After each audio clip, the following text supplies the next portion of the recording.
မင်္ဂလာပေါင်းနဲ့ပြည့်စုံပါသေးလို့ဦးကနှုတ်ခွန်းဆက်တာပါတယ်ဒီညီမလေးလားညီလေးလားမသိမေးထားတဲ့မိကွန်းလေးကိုဦးကဖြည့်ပေးပါမယ်မြန်မာနိုင်ငံရတဲ့ဘွဲလက်မှတ်က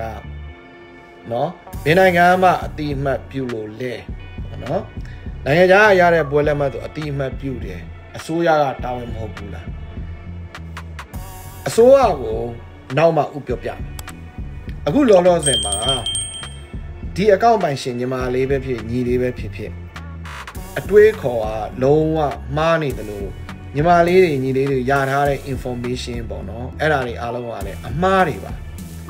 နော်အဲ့တော့ဒီလိုအမှားမျိုးဒီလို idea မျိုးညီမလေးတို့ညီလေးတို့ခေါင်းထဲမှာရှိနေရဆိုရင်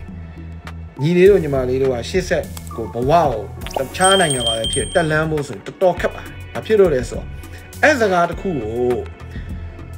ညီလေးတို့ညီမလေးတို့ကနိုင်ငံခြားရောက်သေးပဲဖြစ်သူများနိုင်ငံရဲ့ပညာရေးစနစ်နဲ့သူများနိုင်ငံသားရဲ့ရှေ့မှာသွားပြောရင်သူတို့ဝိုင်းရီပါလိမ့်မယ်ဝိုင်းရီညီမလေးတို့ညီလေးတို့အဆက်ကွဲပါလိမ့်မယ်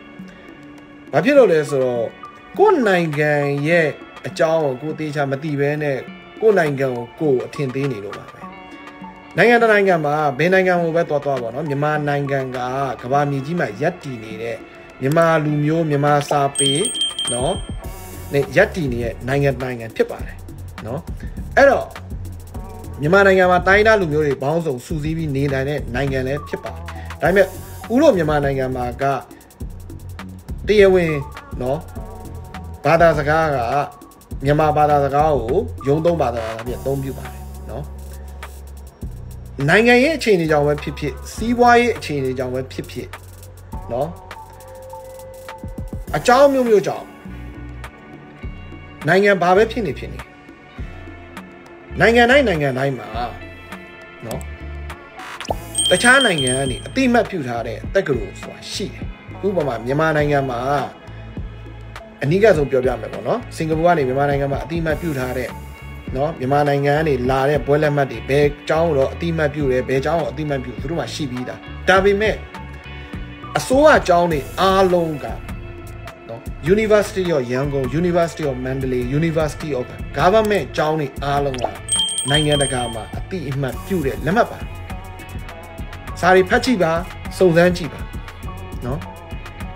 ဥပမာအနိကဆုံးSoutheast Asia နိုင်ငံမှာပြောပြမယ်အရှေ့တောင်အာရှနိုင်ငံမှာစင်ကာပူမှာညီလေးတို့ညီမလေးတို့စင်ကာပူသွားရင် highest education ကိုအမြင့်ဆုံးပညာအရေးချုံပြကျမကဘွဲရပြီးသားပါဘယ်ရမြန်မာနိုင်ငံရတာပါဒီမှာပါဘွဲလက်မှတ် University of Yangon University of ဘာပဲဖြစ်အစိုးရရတာဘွဲလက်မှတ်တရားဝင်တယ်မင်းတို့ရလာတဲ့ဘွဲလက်မှတ်ကအတူကြီးလို့ဘယ်သူကပြောလို့မရသူ့နိုင်ငံမှာသူ့ဂုဏ်သိက္ခာနဲ့သူရှိတယ်သူ့ပညာအရေးချင်းနဲ့သူရှိတယ်မြန်မာနိုင်ငံမှာလည်းမြန်မာနိုင်ငံဂုဏ်သိက္ခာမြန်မာနိုင်ငံပညာအရေးချင်းနဲ့ရှိတယ်မြန်မာနိုင်ငံရဲ့ပညာအရေးချင်းကလည်းဟိုလိုမျိုးလှုပ်ချင်တိုင်းလှုပ်ပြီးတော့ဟိုလမ်းဘေးကနေစာအုပ်တော့ဆွဲပြီးတော့ရေးချင်တဲ့လူရေးတာမဟုတ်ဘူးအဲ့တော့နိုင်ငံမှာတခြားနိုင်ငံကနေအတိအမှတ်ပြုတဲ့လက်မှတ်တွေဘွဲလက်မှတ်တွေ certification တွေအကုန်ရှိတယ်နော်အဲ့တော့မြန်မာနိုင်ငံကဘွဲလက်မှတ်ကိုဘယ်နိုင်ငံကအတိအမှတ်ပြုလဲဆိုတော့တနိုင်ငံလုံးကအတိအမှတ်ပြုတယ်လက်မှတ်အစစ်တာဖြစ်ပါစေ University of Yangon University of Mandalay အစိုးရအတိအမှတ်ပြုတဲ့ကျောင်းကရလာတဲ့လက်မှတ်မှန်သမျှနိုင်ငံတကာအတိအမှတ်ပြုတယ်အဲ့ဒါလက်မှတ်ကိုပြောတာနော်ဒါပေမဲ့အဲ့လူကတကယ်အလုတ်လုပ်တယ်မလုပ်ဘူးဆိုတာလေအလုတ်ရှင်ပေါ်မှာမူတည်တယ်နော်အလုတ်ရှင်ပေါ်မှာမူတည်တယ်နော်အတိအမှတ်ပြုတယ်နိုင်ငံခြားကိုရောက်သွားမယ်ဘွဲလက်မှတ်ကိုအတိအမှတ်ပြုတယ်ဆရာဝန်ဆိုပဲဖြစ်ဘာဖြစ်အတိအမှတ်ပြုတယ်ဒါပေမဲ့သူတို့နိုင်ငံမှာသွားလို့ရင်သူတို့နိုင်ငံ regulation အရာသူတို့နိုင်ငံသားက first okay citizen is first okay အဲ့တော့သူတို့နိုင်ငံမှာဘွဲရတဲ့လူကသူတို့နိုင်ငံပညာရေးကိုသူတို့သင်ထားတဲ့အတွက်သူတို့က first priority เนาะသူတို့က first priority ယုံကြည်မှုရတယ်အားကိုးမှုရတယ်အဲ့တော့ဥရောပမြန်မာနိုင်ငံကသွားလို့ engineer ပဲဖြစ်ဖြစ် nurse ပဲဖြစ်ဖြစ်ဆရာဝန်ပဲဖြစ်ဖြစ်ကအနည်းဆုံးသူတို့ရ assistant အနေနဲ့တစ်နှစ်တန်နေသူတို့နိုင်ငံရဲ့ဤပညာကို familiar ဖြစ်အောင်အလုံးစုံထားကြတယ်ပြီးမှเนาะသူတို့နိုင်ငံရဲ့ system တွေအားလုံးသိပြီဆိုမှသူတို့ပေးခြင်းတဲ့ຢာတို့ကိုပေးတယ်ဒါက အလုံးနဲ့သက်ဆိုင်တာအလုံးကိုဥကမပြောဘူးပညာရေးကိုပြော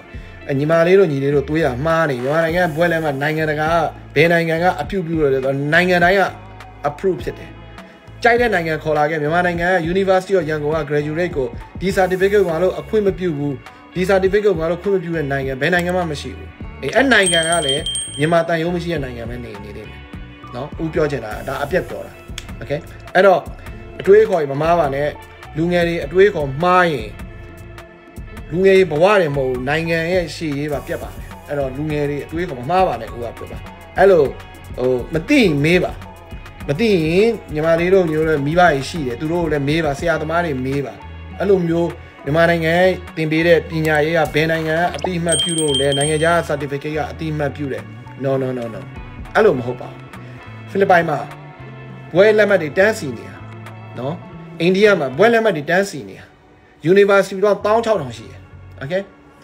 သူတို့စင်ကာပူသွားတယ်အမေရိကသွားတယ်ဘယ်နိုင်ငံသွားတယ်ဒါပေမဲ့သူတို့ government to government နော် register တင်ထားတဲ့ university ကရတဲ့ဘွဲလက်မှတ်ကိုဒါသူတို့ကအတိအမှတ်ပြုတယ်အဲ့လိုပဲမြန်မာနိုင်ငံမှာလည်းအဲ့လိုပဲเนาะ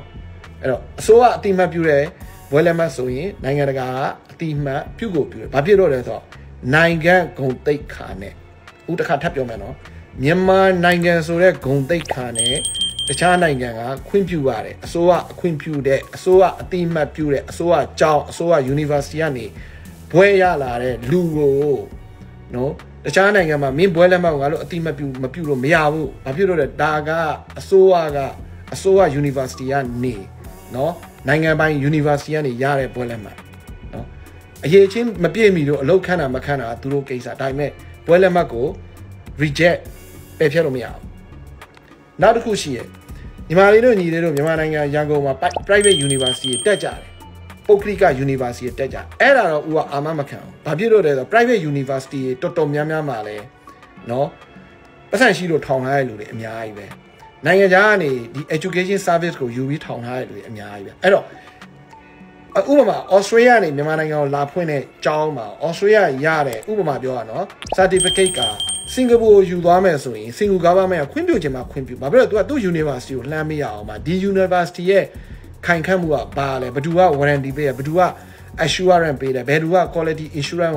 ကိုeducation quality insurance ကိုလုပ်ထားတယ်ဘယ်ကောင်က trust ဖြစ်တယ်အဲ့ဒါတွေလို့တယ်မြန်မာနိုင်ငံရဲ့ university က government နိုင်ငံတော်အဆင့် university ဖြစ်တဲ့အတွက်ဘွဲလက်မှတ်ကလူတိုင်းအတိမတ်ပြုပါတယ်အရေးချင်းမရှိလို့အလုံးမရရင်တော့မရမယ်ဘွဲလက်မှတ်ကတော့အတိမတ်ပြုတယ်အဲ့ဒါတော့ယုံလုံးဝယုံเนาะအဲ့တော့ဒီအမြင်မားတွေအတွေးမားတွေကိုဖယ်လိုက်အခုစင်လိုက်အခုဦးပြောတဲ့စကားကိုယုံမြန်မာနိုင်ငံမှာဘွဲရောက်အစိုးရအကြောင်းမှာဘွဲရောက်တက်ကြည့်နိုင်ငံတော်အကြောင်းမှာတက်ကြည့်ဘွဲလက်မှတ်ကိုကင်ပြီးတော့နိုင်ငံတကာသွားကြည့်အတိမတ်မပြုရင်ကြိုက်တယ်လို့ပြောเนาะအတိမတ်မပြုဘူးမလားအနည်းစားရမြန်မာတန်ရုံးမှာသွားပြီးပြောလို့ရတယ်မင်းတို့နိုင်ငံကဘွဲလက်မှတ်အစိုးရ university အတိမတ်ပြုလို့သွားလို့ရတယ်ဘယ်တော့မှမရှိဘူးเนาะဦးပြောချင်တာအဲ့အမျိုးအဲ့တော့ဒေချာလေးလာပါ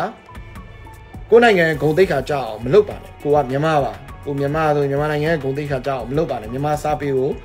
ဂုံတိတ်ခါကြောက်အောင်မလုပ်ပါနဲ့မြန်မာနိုင်ငံမှာရှိတဲ့ဆရာဆရာမရဲ့ဂုံတိတ်ခါကိုကြောက်အောင်မလုပ်ပါမြန်မာနိုင်ငံမှာရှိတဲ့ကျောင်းတွေရဲ့ဂုံတိတ်ခါကိုကြောက်အောင်မလုပ်ပါနဲ့နိုင်ငံစင်းရဲတာပြဿနာမရှိဘူးเนาะနိုင်ငံစင်းရဲတာကပြဿနာမရှိဘူးဒါပေမဲ့လူတွေရဲ့အတွေးခေါ်စင်းရဲွားနေနိုင်ငံတနိုင်ငံလုံးကဆုံးမြုပ်သွားမှာအဲ့ဒါကိုပဲဦးပြောချင်ပါတယ်ကျေးဇူးတင်ပါတယ်